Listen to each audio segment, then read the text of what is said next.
Ahí estamos. Perfecto. Dime, Luis. Adelante. Bueno, pues primero que nada, este es un video dedicado, bueno, que se va a subir en el canal de Zorro Filosófico. Estamos con el maestro, yo le digo maestro todavía porque fue mi maestro real, o sea, no fue como Malik, por ejemplo, que fue maestro virtual, no, él sí fue real, lo conozco en persona. Rodrigo Munguía Rodríguez, que también tiene un libro publicado, es pues le gusta mucho la filosofía, los textos, mezclar filosofía con ficción, al menos en la materia que nos dio. Ujú. Y pues nada, aquí está. Preséntese y cuéntenos de su vida. Pues muchas gracias por esa introducción, Luis. Sí, como dices, yo estudié filosofía, después estudié historia, tengo una especialización en historia del arte y actualmente me encuentro haciendo mi tesis de grado para la maestría en estudios en psicoanálisis, ¿no? Como también ya comentó Luis, pues tengo un par de libros publicados. El primero de ellos es una novelita que se llama Puta Vida. Y este año salió una colección de relatos y ensayos que se llama La noche que el búho de Minerva se embriagó, ¿no? Entonces, esos son los dos libritos con los que cuento. Pero también tengo algunas cosillas publicadas en revistas nacionales e internacionales de cuento, narrativa, así, ¿no? Entonces, pues, esa sería como mi recorrido hasta el momento, Luis. Ok, ¿cuál es su proceso creativo? ¿Cómo se inspira? ¿Y cuáles son sus principales autores, sus fuentes? Pues mira, lo del proceso creativo siempre es una pregunta medio complicada, porque por lo menos para Puta Vida, por ejemplo, fue un proceso de muchos años. Yo la novela la empiezo a pensar em, por ahí del 2014, la voy desarrollando, pero pues de manera muy lenta, ¿no? La empiezo a escribir como en 2015, 2016, y es por ahí del 17 o 18 que la termino. ¿Por qué me tardé tanto? Pues porque en realidad como, pues tengo, bueno, en ese momento tenía actualmente también otras cosas que hacer como dar clases, pues en realidad la novela la voy escribiendo poquito a poco, ¿no? Cuando tengo un ratito libre, algunos fines de semana, algunas noches, algunos periodos vacacionales, pues ahí es cuando voy escribiendo la novela. Entonces, por lo menos ahí yo te diría, pues es un proceso creativo que no, pues no fue continuo, ¿no? Más bien conforme se pudieron ir haciendo y dando las cosas, es que pues en esos ratitos que tenía iba escribiendo, ¿no? Y bueno, tú también que escribes, has de saber que pues de repente uno avanza 5 cuartillas, pero borra 3, otro día escribe 10, pero borra 5, entonces no es, por lo menos en mi caso, no fue un proceso que se pudo ir haciendo, te digo, de manera continua, sino que más bien fue a lo largo de muchos años y pues poquito a poco, ¿no? Autores que me inspiraron un poco a escribir, bueno, un poco o un mucho en realidad, pues los que principalmente me inspiran a sentarme a escribir fueron, el primero de ellos creo que fue Bukowski, ¿no? Por ahí del 2014, 2015 empiezo a leer sus novelas, sobre todo sus novelas, ¿no? Hasta la fecha he leído poco de su poesía o de su ensayo, sobre todo sus novelas son las que empiezo a leer y de ahí empiezo, te digo, Puta Vida ya había pensado la idea en mi cabeza, pero es hasta Bukowski donde pues ya me siento a escribir, ¿no? Y por esa misma época también leía mucho, creo que hay como autores esenciales para mí. Uno de ellos es, ya lo digo, Bukowski, pero también Nabokov. En ese entonces estuve leyendo mucho la obra de Vladimir Nabokov, Kerouac, particularmente en El Camino, Burroughs, Yonki y Almuerzo al Desnudo. Y hubo una novela que en ese entonces leí que me ayudó mucho a pensar la temporalidad de mi obra, que fue La fiesta del chivo de Vargas Llosa, ¿no? Entonces, pues, por supuesto, he leído algunas otras cosillas, pero en términos generales, esos fueron los autores que me inspiraron a escribir, Luis. Ok, ¿y no ha recibido comentarios de gente que opina que ese tipo de literatura, que la mayoría son de la del catálogo de Anagrama son algo fuertes o demasiado escandalosos para ser leídos? Sí, sí, no, no han sido pocas las veces que, por lo menos con Bukowski, siempre pasa algo, ¿no? O lo odias o lo amas. Entonces, pues he platicado con varios colegas que se dedican también a las letras y algunos de ellos reconocen en Bukowski un autor muy interesante, con ideas profundas, en momentos que roza con la filosofía, pero también he recibido muchos comentarios que lo ven como un autor menor, ¿no? Como alguien que en realidad hace una literatura muy laxa o de pocos vuelos. Y bueno, yo diría de eso se trata con Bukowski, ¿no? O sea, cuando uno lee a Bukowski no está leyendo a Cervantes, definitivamente, y un poquito de eso se trata, ¿no? Y sobre la colección de compactos en anagrama, que es la que, pues, justo tú ya lo ubicaste, Luis, creo que todos, iba a decir la mayoría, pero más bien creo que todos los autores que mencioné, pues, están publicados en esa colección de compactos de Editorial Anagrama. Y pues, de hecho, sí me gustan justo por eso que tú comentas. Es una literatura que se me hace muy cruda por momentos, fuerte, indigesta. Creo que sí he recibido muchos comentarios que apuntan hacia eso, pero pues bueno, a mí justo ese carácter de esos autores es lo que me llamó mucho la atención, ¿no? Esta crudeza que yo pensaría casi más en términos de honestidad, esa crudeza, esa honestidad es lo que me llamó mucho de la literatura de todos estos autores, ¿no? Ok. ¿Y qué tan complicado es pues, asumir una obra de esas características o características similares y presentarla en México desde el punto de vista de un autor mexicano? Pues en mi caso fue bastante difícil, ¿no? De hecho, Puta Vida se autopublica porque, pues más o menos, cuando empiezo a buscar publicarla, acabamos de salir de la pandemia, ¿no? Entonces me acerco a pequeñas editoriales independientes, y pues ahí las cartas y los correos que recibí con la intención de publicar Puta Vida, eh, pues fueron todas de rechazo, ¿no? Incluso te digo, por la situación que acabábamos de enfrentar de el COVID-19, muchas de estas pequeñas editoriales me mencionan que no tienen ni siquiera los recursos como para poder publicar la obra, ¿no? O sea, literal, algunas de esas editoriales me dijeron que no tenían ni para el papel, ¿no? Entonces, que iban a estar publicando o una obra, dos obras al año y que hasta ahí, ¿vale? Entonces, ahí, fíjate, no fue tanto por el tema del texto, sino más bien por situaciones incluso, como digo, económicas, ¿no? Pero sí hubo otras instancias a las que me acerqué y desde el título de la obra, pues causaba ahí cierta, no quiero decir controversia, pero sí, pues había comentarios así de, ¿y por qué ese título, no? Empezando desde ahí, ¿no?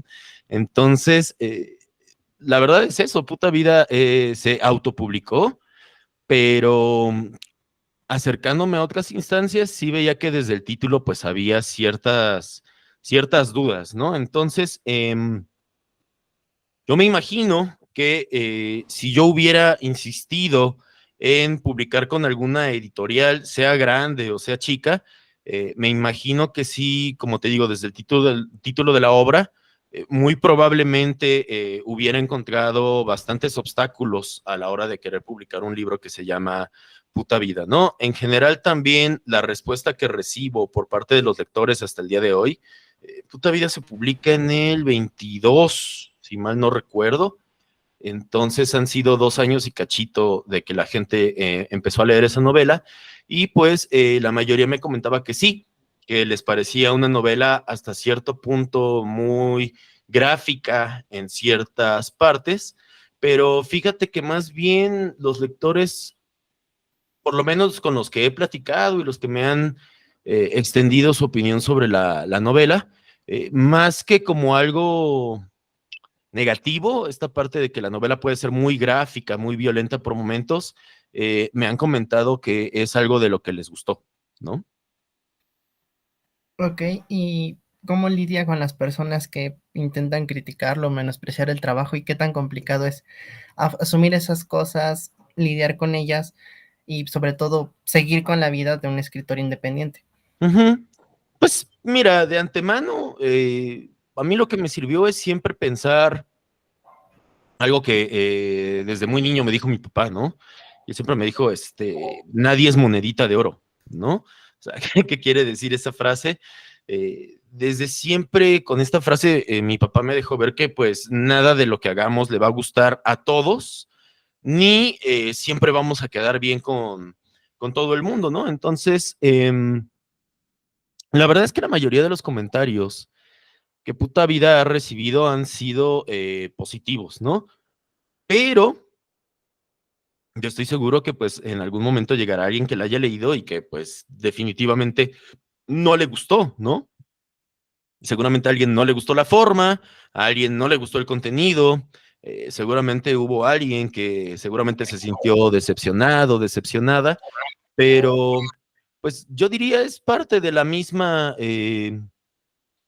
labor de la escritura, saber que pues no, lo que hacemos, por ejemplo en mi caso, ¿no? Desde la teoría como filosofía o desde la escritura, pues entender desde siempre que no todo el mundo va a estar de acuerdo con nuestras ideas o en este caso con nuestras letras y pues la verdad es que siento que no pasa nada. O sea, si alguien tiene una opinión negativa sobre tu trabajo, eh, pues en realidad es parte, incluso yo diría que casi casi, es parte misma de la vida, ¿no? Que no, no todos van a estar de acuerdo con lo que hacemos, con lo que pensamos, con nuestro trabajo. Entonces, yo diría que no pasa nada. El problema sería si todos los que lo hubieran leído me hubieran dicho que es una porquería, ¿no? Ahí sí me hubiera preocupado, ¿no? Porque ahí evidentemente yo estaría haciendo las cosas mal, pero en general las críticas han sido buenas, los comentarios han sido buenos, y te digo, pues, si alguien en algún momento me dijera, me parece que tu novela es mala o no me gustó, pues es completamente aceptable, ¿no? Y yo pensaría que difícilmente, repito, lo que hacemos en la vida puede agradarle a todo el mundo, ¿no?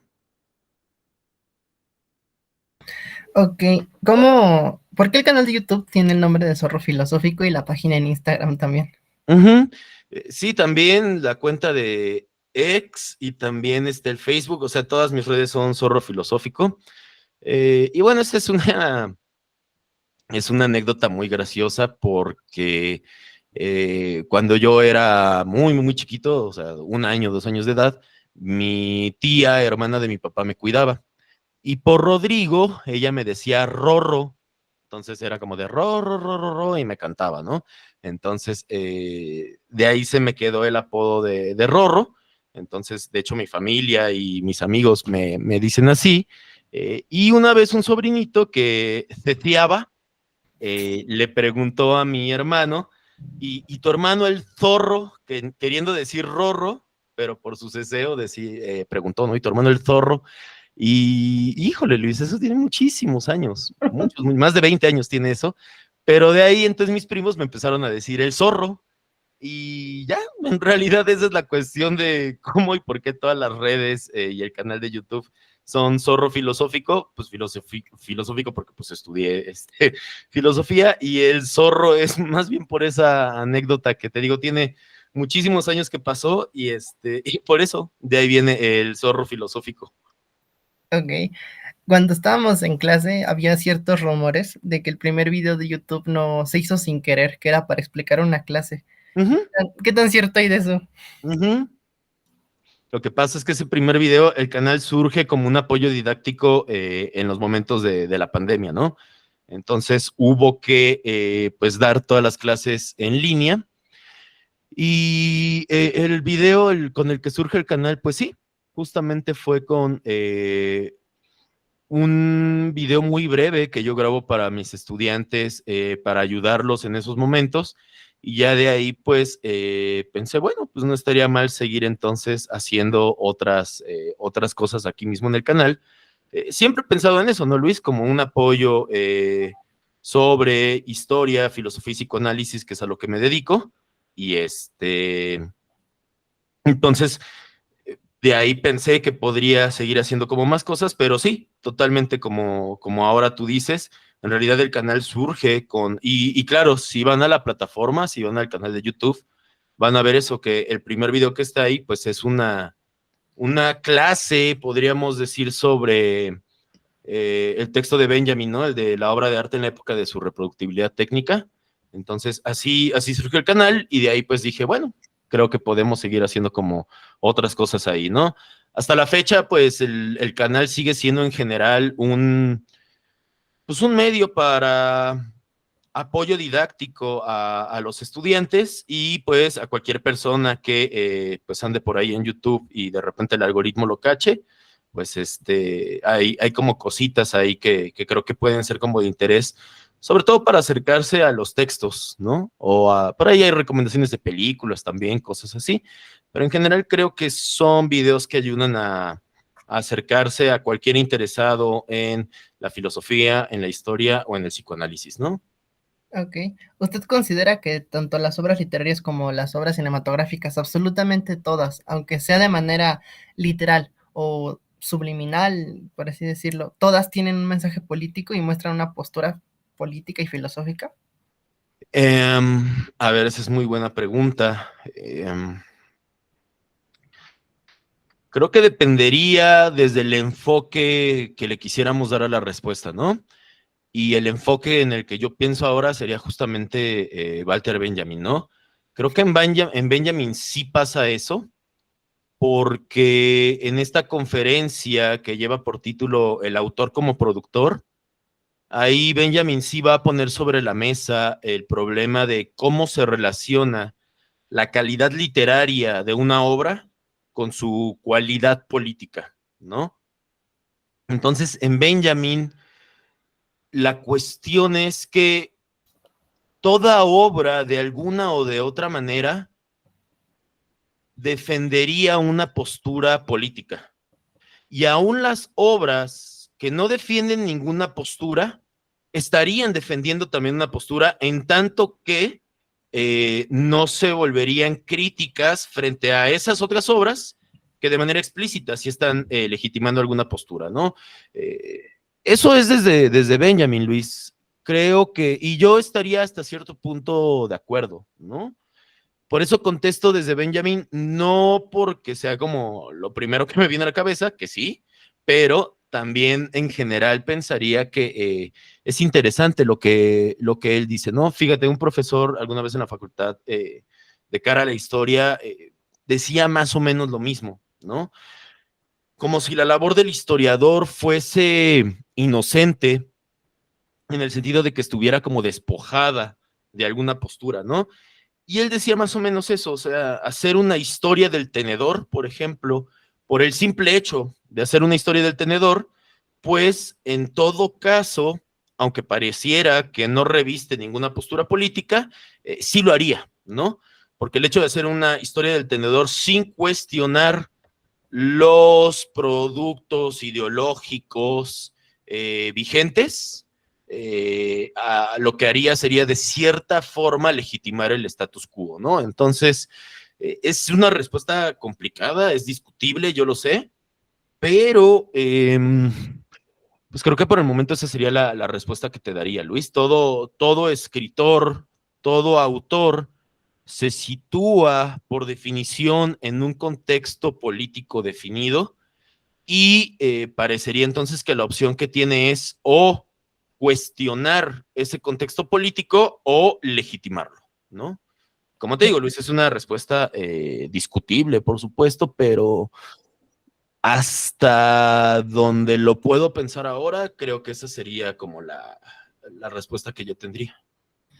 Ok, y con respecto a los tiempos contemporáneos, a los lectores, a lo que se lleva actualmente bueno, pues, izquierdista y derechismo, ¿no? Algo así. Ujú. Ah, ¿usted qué opina sobre no leer a ciertos autores? Bukowski, pongamos, por Ujú, ujú. ejemplo, por tener ideas, pues, que no son de acuerdo a la sociedad. ¿Qué opina Sí, de ese tipo de lectores que dicen, es que este tipo debería ser funable, él no deberíamos leerlo? ¿Cuál es su postura al respecto? no, ahí estoy completamente en contra, ¿no? Yo pienso que la censura no abona nada a la discusión. Yo estoy completamente en desacuerdo con esas posturas, ¿no? Porque, ¿cómo, ¿cómo podemos discutir, por ejemplo, los discursos de odio? ¿Cómo podemos discutir posturas que sabemos que no son correctas si no las conocemos? Por ejemplo, Los diarios de Turner es una obra que escribió un tipo abiertamente a favor del nacionalsocialismo, y por eso es una obra bien polémica, ¿no? Ahora, si tú llegas, Luis, y me dices, bueno, este tipo estaba a favor de las posturas del nacionalsocialismo, vamos a prohibir ese libro. Yo diría que no, yo diría que más bien de lo que se trata es de conocerlo, leerlo, debatirlo y contraargumentar, ¿no? A mí me parece que la censura no abona en nada y que más bien para ir en contra de esos discursos, pues lo primero que uno tendría que hacer es conocerlos y desde ahí entonces criticar y desde ahí entonces debatir y refutar, ¿no? A mí me parece que no, esta denominada cultura de la cancelación, pues no, no solo no abona, sino que quita la oportunidad de formarnos un criterio propio. Y una vez que nos hemos formado ese criterio, entonces sí poder ir en contra de estos discursos, ¿no? Nunca haría yo apología de ninguno de estos discursos, pero también creo que no deben ser, o sea, no podemos tapar el sol con un dedo. De lo que se trata es de conocer las posturas y rebatirlas. Ok. Ahora tengo una pregunta que siempre tuve cuando fui su alumno. Uh -huh. ¿Qué tan complicado es dar clases universitarias y compartir el conocimiento para nuevas generaciones? Siempre es muy complicado, ¿no? Siempre. La transmisión del conocimiento, sea, y me voy a referir a lo que yo me dedico, ¿no? Sea filosofía, sea historia, sea psicoanálisis, la transmisión del conocimiento siempre es muy complicado, ¿no? Seguramente te pasó como alumno, Luis, a mí también, y estoy seguro que es una experiencia compartida. En el camino nos podemos encontrar muchos profesores que sabemos que saben del tema, pero de repente no saben transmitirlo de la mejor manera, ¿no? Entonces, una cosa es tener los conocimientos sobre la materia, sea cual sea, y otra cosa es saberlos transmitir, ¿no? Por eso la docencia es siempre un reto, a nivel universitario, a nivel bachillerato también, que yo empecé como profesor dando clases en preparatoria, y claro, siempre tienes que posicionarte desde el lugar de cómo le hago para transmitir esto, ¿no? Porque además, como te imaginarás también, una cosa es transmitir un conocimiento en universidad y otra va a ser transmitir ese mismo conocimiento, pero en bachillerato, por ejemplo, ¿no? O sea, todas las herramientas didácticas de las que uno tiene que estar siempre bien pendiente y bien al tanto, son bien importantes, ¿no? Y afrontar los retos, claro, de, por ejemplo, tomar puntos que pueden suscitar polémica, como la pregunta que me acabas de hacer antes de esta. Y claro, entonces, saber cómo traer esas discusiones a la mesa, pero sin que se malinterpreten las cosas y sin que haya prejuicios, ¿no? Ni de parte de los estudiantes ni de parte del profesor. Entonces, pues sí, la docencia es una cosa bien complicada y yo diría, yo llevo 8 años dando clases y yo diría que en realidad nunca, yo por lo menos no he llegado al momento de decir, ya tengo todas las herramientas listas para dar clases, ¿no? Cada nuevo semestre, cada nuevo grupo, cada nuevo tema, siempre implica repensar las cosas y posicionarnos en el lugar para contestar la pregunta, ¿cómo hago para transmitir esto, no? Entonces, es bien complicada la docencia por eso, Luis. Le iba a decir otra cosa. ¿Qué opina acerca de iniciar escribiendo una novela autopublicándose? Porque igual me pasaba tanto en redes sociales como en mis propios, bueno, ya ex compañeros, porque ya no son compañeros, que les daba miedo publicar autopublicarse, pues, ¿qué consejo les daría al respecto? Pues creo que es una buena herramienta, ¿no? Finalmente, por ejemplo, yo pude escapar, por decirlo de alguna manera, a cierta censura de las editoriales gracias a que me autopubliqué, ¿no? O sea, no quiero decir como certeza que hubiera tenido que cambiar el título de mi libro, por ejemplo, con alguna editorial, pero probablemente ese caso se hubiese dado, ¿no? Entonces, creo que es una buena herramienta, sobre todo para quienes estamos, me incluyo, para quienes estamos empezando en el terreno de la publicación. Y a mí lo que me sirvió, y esto lo he dicho en otras entrevistas, a mí lo que más me sirvió de autopublicar, pues fue quitarme el miedo, ¿no? Quitarme el miedo a tener algo listo, tenerlo ahí, pero de repente sentimos como que, pues no nos animamos, ¿no? A que eso que tenemos ya ahí en el tintero, que salga a la luz de lo público, de repente no nos animamos y más bien para mí autopublicar significó esa parte, como de quitarme los miedos y atreverme a hacer algo que yo, por ejemplo, nunca había hecho, que era publicar un libro. Tengo algunos articulillos y cuentos y así, pero yo nunca me había atrevido como a esa parte. Y pues mira, las cosas salieron bien, ¿no? Finalmente, como te digo, Puta Vida, pues ha vendido sus numeritos, evidentemente no, nunca a los niveles de una editorial.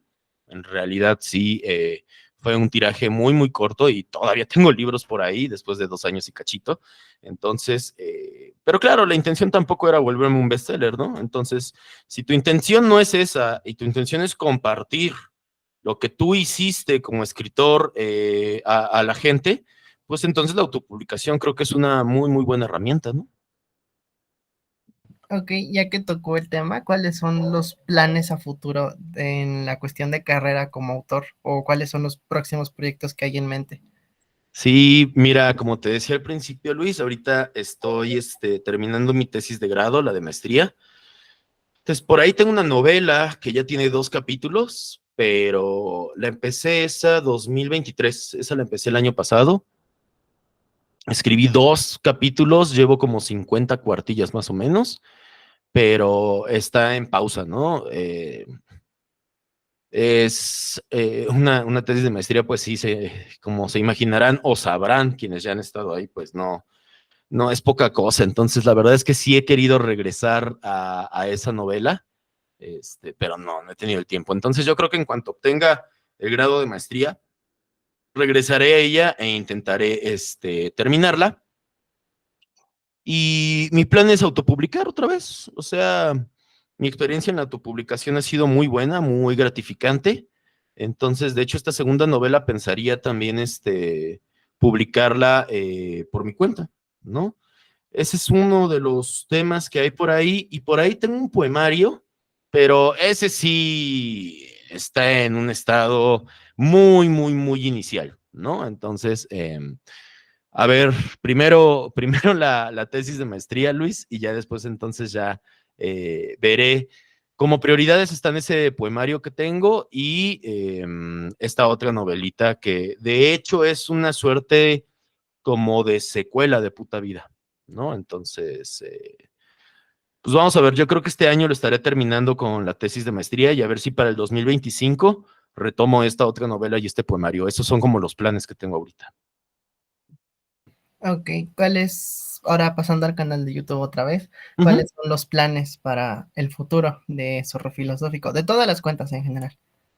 Pues mira, lo que más me gustaría es que se pudiera monetizar el canal, ¿no? Pero, pues YouTube pide un montón de requisitos, cada vez más y cada vez más complejos. Entonces, la verdad es que no veo la monetización ni a corto ni a mediano plazo, ¿no? Por ejemplo, yo ahorita en el canal tengo 458 seguidores y mínimo necesito llegar a 1000, ¿no? Entonces, pues ahí...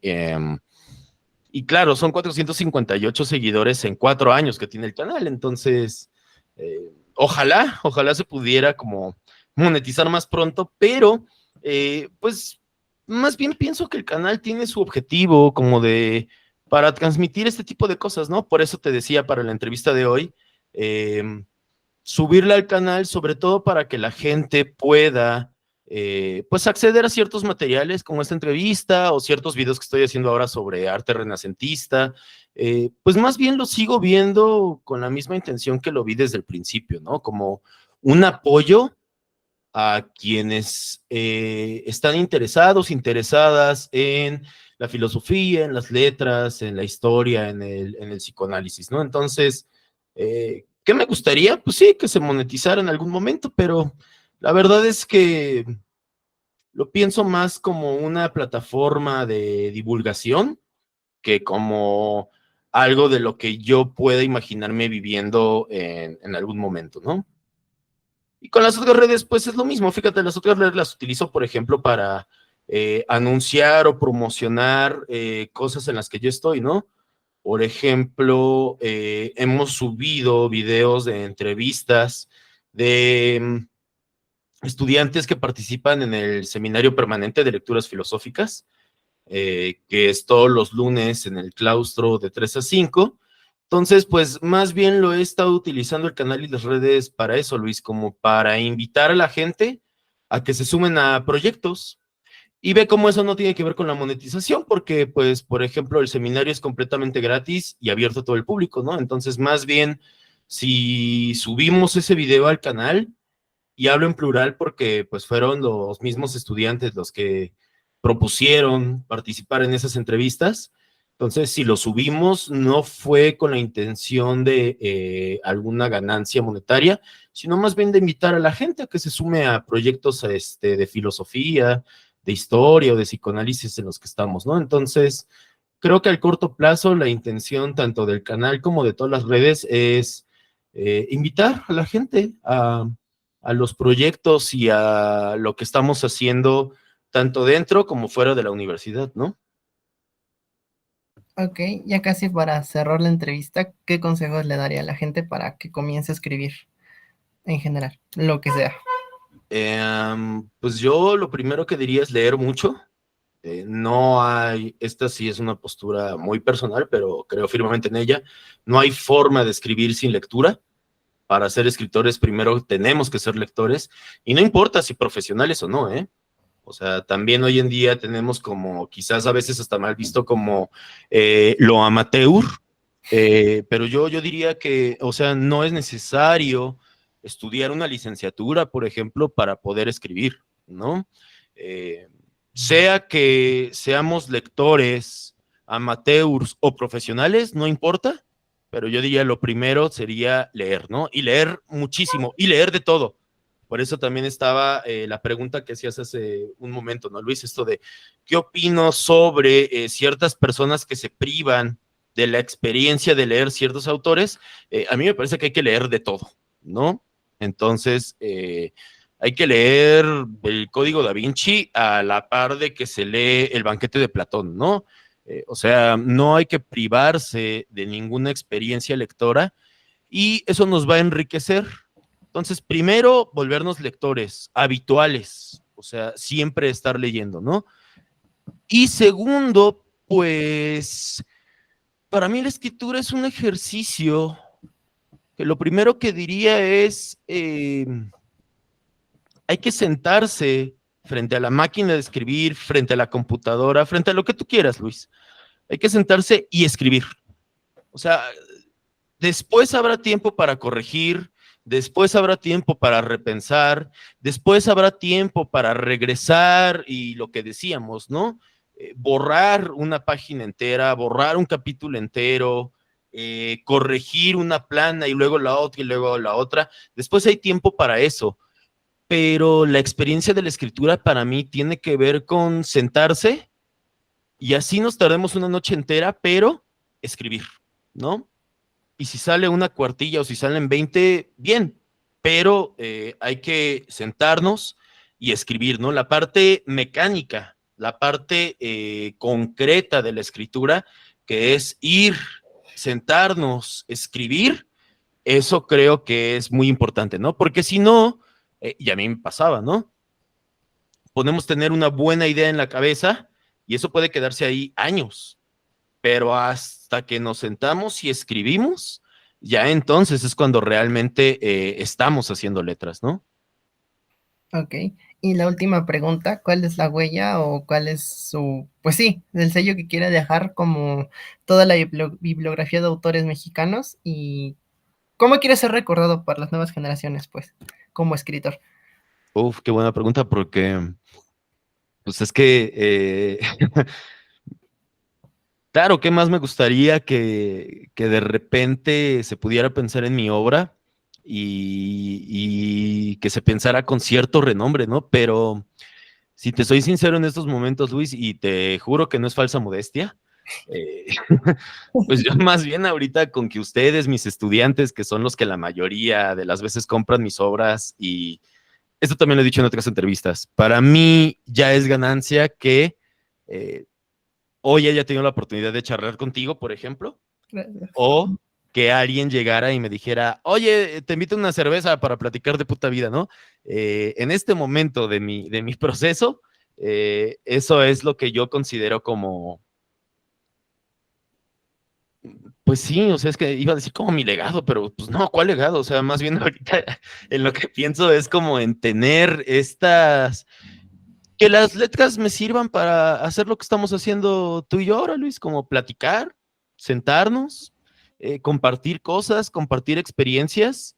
Y eso es para mí, que en este momento como escritor, lo que las letras significan, ¿no? Más adelante, pues, quién sabe qué vaya a pasar, pero si me preguntas, me gustaría ser recordado más adelante como escritor dentro de el panorama literario en México, pues claro que me encantaría, ¿no? Pero la verdad no sé si eso vaya a suceder y no sé si, te juro que no es falsa modestia, pero no sé si estoy a la altura como de poder llegar a un momento donde pues ese nombre de Rodrigo Munguía pueda llegarse a conocer más allá de, pues por ejemplo, de la Universidad del Claustro, ¿no? No sé si eso vaya a pasar alguna vez. Me gustaría, sí, pero sinceramente no sé si eso vaya a pasar algún día, ¿no? Ay, yo creo que sí, usted es genial. Oh, muchas gracias, Luis. Muchas gracias, de verdad. Y sí puedo decir eso porque sí lo conozco en persona. Muchas gracias, de verdad, por el comentario. Me anima a seguir escribiendo, ¿no? Bueno, pues muchas gracias por el tiempecito de haberse tomado para platicar sobre usted, sobre su carrera. Pase sus redes sociales para que todos lo sigan y pues también, bueno, pues hablen, ¿no? De todo lo que es zorro Sí, filosófico. muchísimas gracias, Luis. Pues mira, tanto X como Instagram, como YouTube y Facebook, todo es zorro filosófico, ¿vale? Así, o sea, no, ni guiones bajos, ni nada. O sea, todas las redes son @zorro filosófico. Y pues más bien eso, te agradezco muchísimo a ti más bien por haberme considerado para esta breve charla. Estoy siempre a tus órdenes para cualquier cosa Gracias. y pues más bien agradecerte muchísimo que nos hayamos podido ver este ratito ahora para platicar un poquito de letras y de otras cosillas, ¿no? Sí, pues muchas gracias. Para usted siempre va a ser mi profe. Yo nunca lo voy a ver como, como, sabes que no. Luego dicen, por ejemplo, en el claustro, no, es que tú te ames, no, siempre va a ser profe. Sí. Entonces, pues ustedes, bueno, es genial, de verdad. Y, Muchísimas gracias, Luis. y Te aparte, agradezco mucho el comentario. es muy simpático, o sea, en persona es muy agradable. Entonces, si algún día tienen la oportunidad de conocer a Rodrigo Munguía, pues denle, les va a caer súper chido. Muchísimas gracias. Y yo te recuerdo con mucho cariño también como estudiante, hablando de la juventud caníbal, por ejemplo, o siempre tocando temas ahí de literatura gótica y de terror. Yo también te recuerdo con mucho cariño y por eso entonces me dio mucho gusto estar contigo hoy para platicar, ¿vale? Vale, muchas gracias. Gracias a ti, Luis. Hasta luego.